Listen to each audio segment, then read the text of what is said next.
Hey everyone, welcome back to this channel with debates and in this video we are going to start with teaching methods. जैसा कि आपको पता है teaching methods आपके syllabus second grade English lecture exam के लिए important है और सेकंड ग्रेड टीचर एग्जाम में जहाँ पर आपको टीचिंग मेथड टॉपिक्स आएंगे जो कि 40 मार्क्स के हैं उसी में 6 नंबर का टॉपिक है teaching prose poetry grammar and composition. तो उसमें सबसे पहले हम देखेंगे कि प्रोज पढ़ाने की क्या स्ट्रैटेजी होती है, what are the lesson planning, कैसे कौन से स्टेप्स हैं जब हम प्रोज को पढ़ाने के लिए ध्यान में रखते हैं। सबसे पहले हमें देखना होगा कि एक्चुअली प्रोज होता क्या है। पोइट्री और प्रोज दो इम्पॉर्टेंट एस्पेक्ट्स हैं लिटरेचर के, जिसमें हम देखेंगे प्रोज को तो ये एक लैटिन वर्ड से लिया गया है। प्रोस वर्ड जो है वो एक लैटिन वर्ड है जिसका नाम है प्रोवर्सा ओरेशियो। ओके, ये सेपरेट सेपरेट वर्ड है, प्रो वर्सा वर्सा ओरेशियो, which means straightforward discourse, है ना। डिस्कोर्स वर्ड का मतलब होता है debate, straightforward debate. So English prose की बात करें तो इनका एग्जिस्टेंस जो है यानी इनकी शुरुआत हम कह सकते हैं 14th सेंचुरी से हुई है। उससे पहले मोस्टली आपने देखा होगा कि जो हमारे पुराने जितने भी राइटिंग्स थी वो सारी पोइट्री के फॉर्म में थी। ओके, एलिजाबेथन एज जो है वो प्रोज राइटिंग में बहुत ही इम्पॉर्टेंट माना जाता है कि उस टाइमिंग में जब एलिजाबेथन एरा आता है तब प्रोज का जो ट्रेंड है वो थोड़ा बढ़ गया था। और यदि हम बात करें बेकन की, जैसे कि आपने बेकन के एसेस पढ़े होंगे, तो 16th सेंचुरी के टाइमिंग पीरियड में ये एक तरह से प्रोज का डेवलपमेंट जो था वो एक तरह से लैंडमार्क बन गया था। ठीक है, तो हमने देखा कि प्रोज और पोइट्री जो है वो दो इम्पॉर्टेंट फॉर्म है लिटरेचर के। प्रोज पढ़ाना एक इजी अफेयर है क्योंकि it is to be translated into mother tongue. Mostly इसमें जब हम इंडियन पर्सपेक्टिव में बात करें तो प्रोज को पढ़ाने के लिए उसको मदर टंग में यानी कि हिंदी लैंग्वेज में ट्रांसलेट किया जाता है उसको पढ़ाने के लिए, क्योंकि यहाँ की जो इंडियन क्लासरूम की जो टेक्स्ट बुक्स होती है वो ग्रेडेड होती है और वो graded text book according to the age mental level के ऑफ द स्टूडेंट बनी हुई होती है। तो लिंग्विस्टिक कॉम्पिटेंस को इम्प्रूव करने के लिए हमें सेकेंड लैंग्वेज को पढ़ाना पड़ता है और सेकेंड लैंग्वेज को क्लियरली एक्सप्लेन करने के लिए उसको फर्स्ट लैंग्वेज में ट्रांसलेट करना होता है। ठीक है, और प्रोज यदि एक इम्पॉर्टेंट एस्पेक्ट्स हैं इसके अंदर इंक्लूड होते हैं essays, drama, novel, composition, biographies, autobiographies, stories, everything. ठीक है, what it does, it enriches the vocabulary of the student, student की वॉकेब को बढ़ाती है, उसकी चारों language skills LSRW reading writing speaking और लिसनिंग को इम्प्रूव करती है। ठीक है, प्रोज जो होता है वो ज्यादातर इंफॉर्मेशन और नॉलेज गेन करने के लिए लिखे जाते हैं या फिर बने हुए होते हैं और ये स्टूडेंट की हेल्प करते हैं कि वो जो राइटर है जिसने वो प्रोज लिखा है उसका लिखने को लेके जो आइडिया है उस आइडिया को वो गेन कर पाए। कॉलरिज ने एक डेफिनेशन दी है प्रोज के बारे में, उन्होंने अपनी कोटेशन में कहा है कि prose is words in their best order. यदि वर्ड्स को आप अपने बेस्ट ऑर्डर में अरेंज करते हो तो वो एक प्रोज का फॉर्म ले लेगा, ऐसा कॉलरिज कहते हैं प्रोज के बारे में। ओके, इसके बाद हम देखते हैं कि टाइप्स कितने होते हैं प्रोज के। तो प्रोज पढ़ाने के दो टाइप होते हैं, यानी कि दो तरह के प्रोज लेसन्स मिलेंगे आपको। एक होता है डिटेल प्रोज लेसन और दूसरा होता है नॉन डिटेल। जो डिटेल प्रोज लेसन्स होते हैं वो बेसिकली इंटेंसिव रीडिंग वाले लेसन होते हैं। इंटेंसिव रीडिंग जिसको आप हिंदी में कहोगे गहन अध्ययन वाले, इस तरह के जो लेसन होते हैं उनको टेक्स्ट बुक में उनकी उस तरह की टेक्स्ट बुक को आपको थॉरोली रीड करना पड़ता है, यानी कि वर्ड बाय वर्ड एक एक शब्द को, डिफिकल्ट वर्ड्स, इडियम, फ्रेजेस सभी को टीचर ठीक से एक्सप्लेन करेगा बच्चों को ताकि वो उसका बहुत अच्छे से मीनिंग जान पाए। यानी कि डिटेल प्रोज लेसन के अंदर इंटेंसिव रीडिंग होगी, डिटेल स्टडी होगी। ओके, जो कि हम जैसे भी देखते हैं डिटेल स्टडी के लिए word to word explanation read की जाती है। तो आपने देखा होगा कि हमारे स्कूल सिलेबस में एक कोर्स रीडर नाम की बुक होती है जिसके अंदर डिटेल लेसन्स दिए गए थे और वो इंटेंसिव रीडिंग लेसन्स के लिए होता है। ठीक है। दूसरा हमारा टॉपिक जो काइंड ऑफ प्रोज आएगा वो है non detail lesson. Non detail lesson जो होते हैं वो एक तरह से एक्सटेंसिव रीडिंग के लिए होते हैं। एक्सटेंसिव रीडिंग जो होती है वो इंफॉर्मेशन देने as well as pleasure of the student, है ना, स्टूडेंट के आनंद के लिए जो कंटेंट पढ़ा जाता है या पढ़ाया जाता है उसको हम नॉन डिटेल लेसन में काउंट करते हैं, जहाँ पे एक्सटेंसिव रीडिंग रिक्वायर्ड होती है, वर्ड टू वर्ड समझने की जरूरत नहीं होती। ठीक है, तो टीचर को जरूरत नहीं है कि वो वर्ड टू वर्ड समझाए। ठीक है, स्टूडेंट जो है वो उसका ओवरऑल मीनिंग जान लेता है to the situation which they are use. Okay, और जो लेसन्स होते हैं वो रैपिड रीडिंग के लिए होते हैं, यानी कि उनको जल्दी से पढ़ के खत्म करने वाले होते हैं, और ये एक तरह से हैबिट, रीडिंग हैबिट भी जनरेट करता है बच्चों में। तो this is the difference that one is for intensive reading and another is for extensive reading. तो जो आपकी रैपिड रीडर की बुक हुआ करती थी वो basically was about non detail lessons, या फिर that was for the extensive reading. Okay, इसके बाद हम देखेंगे कि प्रोज में ही सब्जेक्ट मैटर क्या क्या हो सकते हैं। जैसा हमने कहा कि ये एक ऐसे हो सकता है, ऐसेज वो होते हैं जो कि किसी फिलोसफिकल, हिस्टोरिकल, पर्सनल, क्रिटिकल और सो मैनी, उन सब के आइडियाज को लेके उसके अंदर इंक्लूडेड होते हैं। ये साइज में लंबा भी हो सकता है, छोटा भी हो सकता है। ऑक्सफोर्ड इंग्लिश डिक्शनरी कहती है कि prose is a composition of moderate length और any particular subject, a branch of a subject, originally implying want of finish, but now said of a composition more or less elaborate in style through limited in range. Okay, so that means this essay that can be of a long size or of a short size. It can be on a particular subject, किसी particular subject पे हो सकता है, किसी subject की branch पे हो सकता है, किसी भी topic के ऊपर एक essay हो सकता है। ठीक है, ह्यू वॉकर ने कहा है कि there are no subjects from the stars to the dust heap and from the amoeba to man which may not B dealt इन ऐसे। ऐसा कोई भी सब्जेक्ट नहीं है जिसको हम ऐसे में डील नहीं कर सकते, चाहे हम स्टार्स की बात करो या मिट्टी के हीप की बात करो या फिर अमीबा की बात करो जो कि वन सेल बना होता है, या फिर इंसानों की बात करो, किसी भी टॉपिक के ऊपर आप एक ऐसे लिख सकते हैं या पढ़ सकते हैं। ठीक है, दूसरा होता है हमारा स्टोरी। स्टोरी जो होता है उसके अंदर एक प्लॉट होता है ना, एक जिसको आप कथानक कहते हैं, एक कैरेक्टर होता है, यानी बहुत सारे कैरेक्टर्स हो सकते हैं, और सेटिंग्स होता है ना। As a novel due to its concise form, तो नॉवल का कंसाइज यानी कि छोटा फॉर्म जो होता है वो स्टोरी होता है। नॉवल जो है इसका ओरिजिनल मीन होता है fresh story, but gradually come to signify story in prose as distinguished from a story in verse. तो बेसिकली नॉवल जो होता है वो क्या होता है, स्टोरी इन प्रोज, है ना।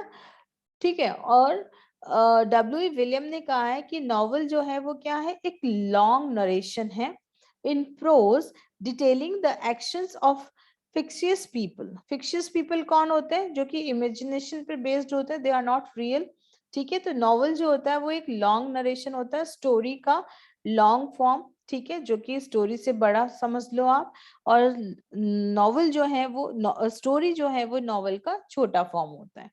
तो this is the difference between story and novel. इसके बाद हम बात करेंगे बायोग्राफी की। तो बायोग्राफी जो होती है वो दो तरह की होती है, एक बायोग्राफी, एक ऑटोबायोग्राफी। ये बायोग्राफी जो होती है,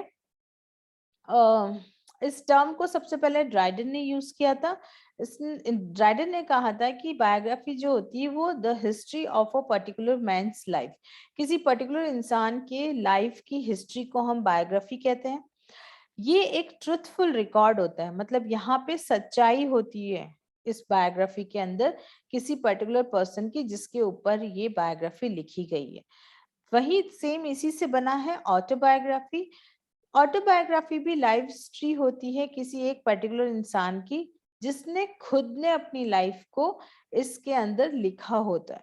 ठीक है, तो autobiography is written by himself और हरसेल्फ, जिसकी जीवनी है वो खुद ही लिखता है। अब आता है कंपोजिशन। कंपोजिशन का मतलब होता है अपने आइडियाज, अपने थॉट्स, फीलिंग्स, ऑब्जर्वेशन को एक्सप्रेस करना इन अ फॉर्म ऑफ राइटिंग। ठीक है, तो ये एक तरह से एक आर्ट है, एक कला है सेल्फ एक्सप्रेशन की, जिसमें व्यक्ति अपनी खुद की आइडियाज को, थॉट्स को लिखता है, ठीक है। और इसको हम एक एक्सप्रेसिव एस्पेक्ट ऑफ लैंग्वेज कह सकते हैं, जहां पे मौका मिलता है अपने आइडियाज को एक्सप्रेस करने का, एक्सपोज करने का। भाटिया एंड भाटिया ने कहा है कि it is the expression of child's thoughts, his own ideas, feelings and observation. What? Composition. ठीक है, तो कंपोजिशन को आप क्रिएटिविटी भी कह सकते हो। इसके अंदर दोनों प्रोसेस होती है। It contains both the process and the product of composition. किस वे में लिखना है और क्या लिखना है, both are there into the part of composition. The product may take a shape of a letter, an application, a paragraph, a story, an essay, a description of narration, a poem, कुछ भी लिखना is composition, है ना। तो basically जब composition की बात आती है तो यहाँ पे होता है expression of thoughts, ideas, feelings, जो भी विचार, जो भी थॉट्स उस बच्चे के माइंड में है, उनको लिखना। Play and drama. Play, drama जो है वो क्या होता है, फिक्शंस और फैक्ट्स कुछ भी हो सकता है, in a form that could be acted before an audience. ठीक है, तो ड्रामा जो होता है उसमें क्या होता है, फिक्शंस हो सकते हैं या फैक्ट्स भी हो सकते हैं। फिक्शन मतलब something which is not real, और फैक्ट विच इज रियल, तो उनको हम ऑडियंस के सामने एक्ट कर सकते हैं। ठीक है, और प्ले के अंदर क्या होता है, एक प्लॉट होता है, डायलॉग होते हैं, and an outlook of life as a novel has. ठीक है, लाइफ का आउटलुक भी होता है, इसको भी हम ऑडियंस के सामने परफॉर्म कर सकते हैं, जैसे कि हम एक ड्रामा को कर सकते हैं। ओके, अब हम कैरेक्टरिस्टिक्स देखें प्रोज की, तो कैरेक्टरिस्टिक्स क्या होती है। प्रोज जो होता है वो लिटरेचर की सोल है। ठीक है, thoughts on a topic, drama, story, novels, biography, autobiography, narration and explanation of concepts, ऐसे, कंपोजिशन, ये सारे के सारे प्रोज के ही पार्ट है। ठीक है, जैसा कि कॉलरिज ने कहा है कि प्रोज जो है वो क्या है, words in their best descriptive order. Words को, शब्दों को यदि आप उनके बेस्ट ऑर्डर में यदि आप अरेंज करते हो तो वो एक प्रोज है। Prose consists philosophical ideas, social problems, historical descriptions of an event, geographical concepts, economical condition of the society, कोई भी किसी भी तरह से related ideas prose के अंदर हो सकते हैं। ठीक है, और इम्पॉर्टेंट ये है कि प्रोज जो है वो best mean to preserve human knowledge. Human knowledge को प्रिजर्व करने का जो बेस्ट तरीका है वो है प्रोज। ठीक है, किसी को कोई नॉलेज है और वो उसको सेव करना चाहता है, अपनी नेक्स्ट जनरेशन को डिलीवर करना चाहता है, तो he can write something, okay, to preserve it. वो अपनी बुक लिख सकता है, अपना एसेज लिख सकते हैं और अपनी नॉलेज को प्रिजर्व कर सकते हैं, जो उसकी लाइफ के बाद भी नेक्स्ट जनरेशन या उसके बाद के लोग उसकी नॉलेज को यूज कर सकते हैं। ओके, दूसरा ये यूज होता है cognitive and affective aspects of the student. There are three aspects, cognitive, affective and physical aspects. तो प्रोज जो है वो कॉग्निटिव यानी कि बौद्धिक, mental, affective in the senses emotional aspects को डेवलप करता है। चारों लैंग्वेज स्किल्स मैंने बताया था LSRW को इम्प्रूव करता है। Imagination power of the student, student की इमेजिनेशन पावर को भी ये डेवलप करता है। Okay, the purpose of the literature is best serve by teaching of prose. Literature का जो पर्पस है उसको भी आप बेस्ट वे में सर्व कर सकते हो जब आप प्रोज पढ़ा रहे हो। बच्चे की एक्सप्रेशनल एबिलिटी को भी डेवलप करता है कि वो अपने आइडियाज, थॉट्स को एक्सप्रेस कर सकता है बाय कंपोजिंग अ प्रोज। ठीक है, इसके अलावा ये वॉकिब को इम्प्रूव करता है। ठीक है, it develops the ability of explaining and helps the student to grasp the ideas of the writer। Prose लिखने वाले का जो आइडिया है उसको भी स्टूडेंट गेन कर सकते हैं, और कम्युनिकेशन स्किल को भी गेन करने के लिए प्रोज का यूज होता है। ओके, तो ये सारे के सारे कैरेक्टरिस्टिक्स हैं एक प्रोज के। इसी तरह से टीचिंग पोइट्री के भी कैरेक्टरिस्टिक्स होते हैं जिसको आप कंपेयर कर सकते हो, लेकिन पोइट्री को मैं डिफरेंट सेशन में पढ़ाऊंगी आपको।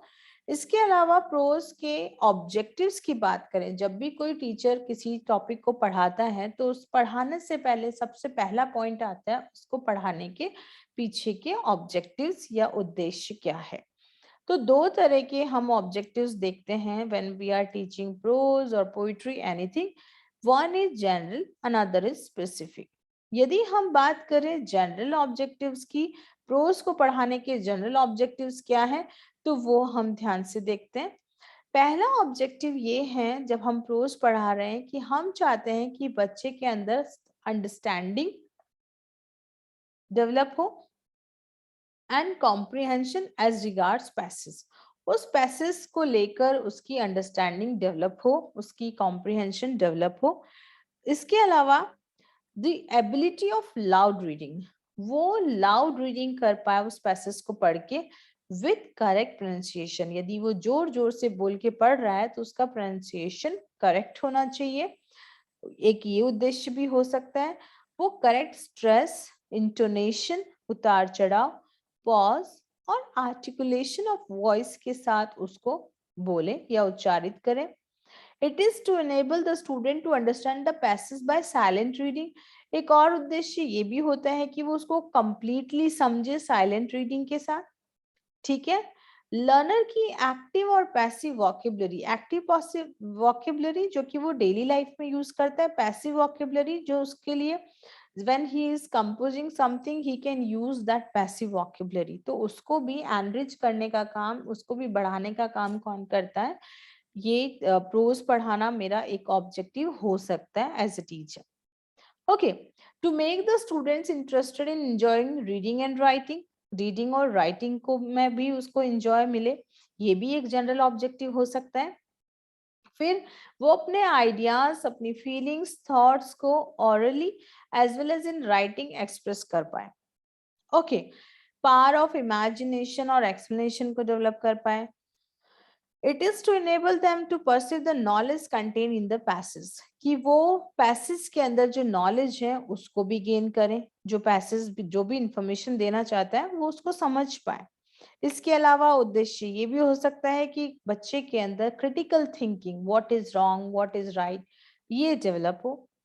वो मॉरल वैल्यूज को समझे through this teaching of pros.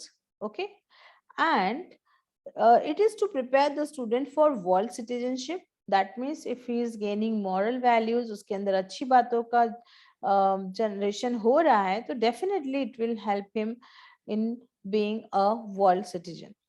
Okay, इसके बाद हम इसके स्पेसिफिक ऑब्जेक्टिव्स की बात करते हैं। तो जब हम टीचिंग प्रोज करवा रहे हैं तो स्पेसिफिक ऑब्जेक्टिव डिपेंड करता है कि आप क्या पढ़ा रहे हो। यदि आप एक डिस्क्रिप्टिव प्रोज पढ़ा रहे हो तो फिर वो डिस्क्रिप्टिव प्रोज बच्चे के अंदर इमेजिनेशन को डेवलप करेगा। ओके, राइटर की राइटिंग स्टाइल से उसको अक्वेंट करवाएगा, यानी कि वो पहचान पाएगा कि राइटर ने किस स्टाइल में लिखा है। Okay, and to develop their love for natural objects, जो नेचुरल ऑब्जेक्ट्स है उसके लिए लव जनरेट होगा। Aesthetic sense of student will enhance by this, और to develop the habit of thinking among the students, है ना, कि बच्चे सोचने की आदत भी उनमें डेवलप होगी। ऐसा मेरा स्पेसिफिक ऑब्जेक्ट होगा यदि मैं कोई डिस्क्रिप्टिव प्रोज पढ़ा रही हूँ। यदि मैं कोई स्टोरी पढ़ा रही हूँ तो मेरा जो ऑब्जेक्टिव है स्पेसिफिक, भाई जनरल तो हमने देख लिए, वो तो सभी के लिए कॉमन है, पर स्पेसिफिक ऑब्जेक्ट की बात करूँ तो मैं चाहती हूँ कि I want to impart knowledge of the facts as mention in the story. ठीक है, जो भी नॉलेज, फैक्चुअल नॉलेज स्टोरी में दी गई है वो मैं बच्चे को देना चाहती हूँ, ये मेरा एक उद्देश्य हो सकता है। या फिर मैं जो मॉरल लेसन इस स्टोरी में दिया गया है वो बच्चे को डिलीवर करूं, उसके कैरेक्टर को ट्रेन करूं, यानी उसकी कैरेक्टर बिल्डिंग में हेल्प करूं। ओके, उस स्टूडेंट की जो कि इस स्टोरी को रीड कर रहा है।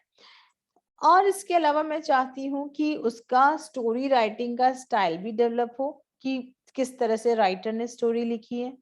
उसकी जो इमेजिनेशन पावर है, थिंकिंग, विजुलाइज करने की थिंकिंग पावर जो है वो भी उसकी डेवलप हो जाए, ये भी एक स्पेसिफिक एम हो सकता है ना। और in future he can compose a story by his own, वो अपनी खुद की स्टोरी लिख पाए। ठीक है, उसको एक सुटेबल चैनल प्रोवाइड करना ताकि वो अपनी एक्स्ट्रा एनर्जी को यूज कर पाए इन राइटिंग स्टोरीज, दूसरों को सुनाने में, स्टोरी कंपोज करने में। ठीक है, तो वो this can also be my specific objective behind teaching a story.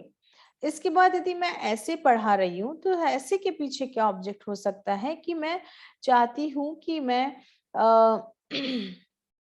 I want them to receive the knowledge. Knowledge किस वे में? क्योंकि एक ऐसे जो है वो फैक्ट पर बेस्ड होता है, उसमें बहुत सारी इंफॉर्मेशन छुपी हुई होती है। तो यदि बच्चा इस ऐसे को पढ़ेगा तो उसकी नॉलेज इंप्रूव होगी। ठीक है, to arouse the curiosity of the student, है ना, कि वो उस सब्जेक्ट पर, जो ऐसे का सब्जेक्ट है, उसको पढ़ने में क्यूरियोसिटी दिखाए। ओके, राइटर की राइटिंग स्टाइल से एक्वेंट हो, वो पहचाने कि राइटर ने किस स्टाइल में लिखा है। वो अपने आइडियाज को, जो कि उसके दिमाग में भर भर के आ रहे हैं, उनको वो अरेंज कर पाए in a systematic way when he is writing an essay, है ना, क्योंकि बहुत सारे आइडियाज आ रहे हैं पर उसे नहीं पता कि कैसे लिखना है। तो इस ऐसे को पढ़ के, या जब मैं पढ़ा रही हूँ, तो वो ये जान पाएगा कि मुझे अपने आइडियाज को सिस्टमेटिक वे में कैसे रखना है। इसके अलावा स्टूडेंट को फ्रीली थिंक करने के लिए भी ये मोटिवेट करेगा, क्योंकि जब वो लिखेगा तो उसको सोचने की फ्रीडम होनी चाहिए, तभी नए नए आइडियाज जनरेट होंगे और वो एक अच्छा ऐसे लिख पाएगा। उसका इंटेलेक्ट, उसकी बुद्धि बढ़ेगी, क्योंकि यहाँ पे बहुत सारी फैक्ट्स होती है, उसे नॉलेज मिलती है ऐसे पढ़ के। या फिर मेरा स्पेसिफिक ऑब्जेक्ट हो सकता है कि बच्चे की मेंटल कैपेसिटी जो है उसको मैं डेवलप कर पाऊँ। यदि मैं उसको कंपोजिशन पढ़ा रही हूँ, writing a letter, writing a paragraph, writing a report, writing a mail और एनीथिंग, तो मैं क्या चाहती हूँ as a teacher, I would give an objective. I will have an objective that students should write correct English with reasonable speed. उनका grammar अच्छा होना चाहिए, उनकी राइटिंग अच्छी होनी चाहिए। ठीक है, उनकी पावर ऑफ इमेजिनेशन डेवलप हो, ताकि वो अच्छी क्रिएटिविटी कर पाए, वो अपने आइडियाज को एक लॉजिकल वे में समझ पाए। Okay, different style of writing composition को वो अंडरस्टैंड करें, वो अपनी वॉक्यूब को इम्प्रूव करें। ओके, और वो अच्छे से पंक्चुएशन मार्क्स, कहाँ पे पॉज लगाना है, कहाँ कॉमा लगाना है, कहाँ फुल स्टॉप लगाना है, ये भी when he will write something he will understand this also.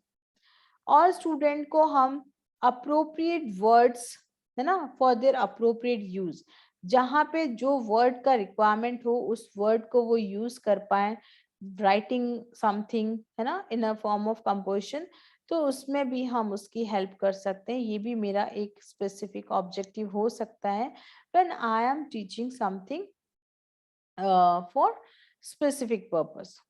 Okay, next is if I teach biography.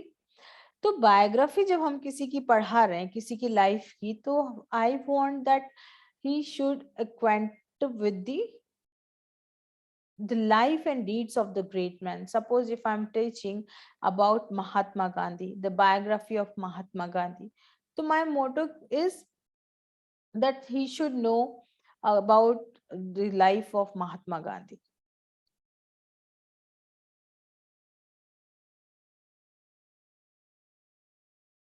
Okay, और मैं चाहती हूँ कि उसकी कैरेक्टर बिल्डिंग हो, वो अच्छा आदमी बने, है ना, जैसे महात्मा गांधी जी वाली उसके अंदर थोड़े से क्वालिटीज आए।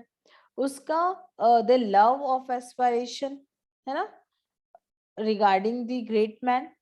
Develop the taste of student, taste नहीं, taste of students for reading biographies, है ना, ताकि वो इस बायोग्राफी को पढ़ के दूसरे फेमस लोगों की बायोग्राफी पढ़ेगा, उनकी लाइफ से, एक्सपीरियंसेस से कुछ सीखेगा। ठीक है, उसके अंदर डिजायरेबल सेंटिमेंट्स डेवलप होंगे। ठीक है, उसका कैरेक्टर डेवलप होगा, क्योंकि उसने एक हिस्ट्री पढ़ी है ग्रेट पर्सनालिटी की, तो उससे वो कुछ कुछ सीखेगा। और टेस्ट से बाकी जो बायोग्राफीज हैं, फेमस पर्सन ऑफ इंडिया और out of India, other the countries के जो फेमस लोग हैं, उनकी बायोग्राफी पढ़ने का भी उसको इंटरेस्ट आएगा। ये भी मेरा एक स्पेसिफिक ऑब्जेक्ट हो सकता है बायोग्राफी पढ़ाने का। अब मैं यदि बात करूं प्ले और ड्रामा का, तो ड्रामा और प्ले में इसलिए पढ़ाना चाहती हूँ, मेरा स्पेसिफिक ऑब्जेक्ट इस पर्टिकुलर चीज को लेके है कि वो प्ले वे मेथड में सीख पाए। उनको सेल्फ एक्सप्रेशन की अपॉर्चुनिटी मिले, conversational ability of the student कि वो आपस में एक दूसरे से बात कर पाए, ठीक है, और वो डिफरेंट डिफरेंट रोल्स प्ले कर पाए इस प्ले मेथड से या ड्रामा मेथड से, है ना। और टू बिल्ड देयर कैरेक्टर, उस प्ले के अंदर जो अच्छे कैरेक्टर्स हैं उन अच्छे कैरेक्टर्स की चीजों को वो फॉलो करें, सेल्फ कॉन्फिडेंस डेवलप होगा उनमें, और वो अपने लेजर टाइम को, जो फ्री टाइम है, उसको भी इसमें यूज कर सकते हैं। और ये एक मेरा स्पेसिफिक ऑब्जेक्टिव हो सकता है किसी प्ले को पढ़ाने का या ड्रामा को पढ़ाना। अब जब हम प्रोज पढ़ाते हैं तो उसकी क्या प्रोसीजर है, उसको हम नेक्स्ट वीडियो में कंटिन्यू करेंगे। So thank you so much for watching this video and let's go with the next one.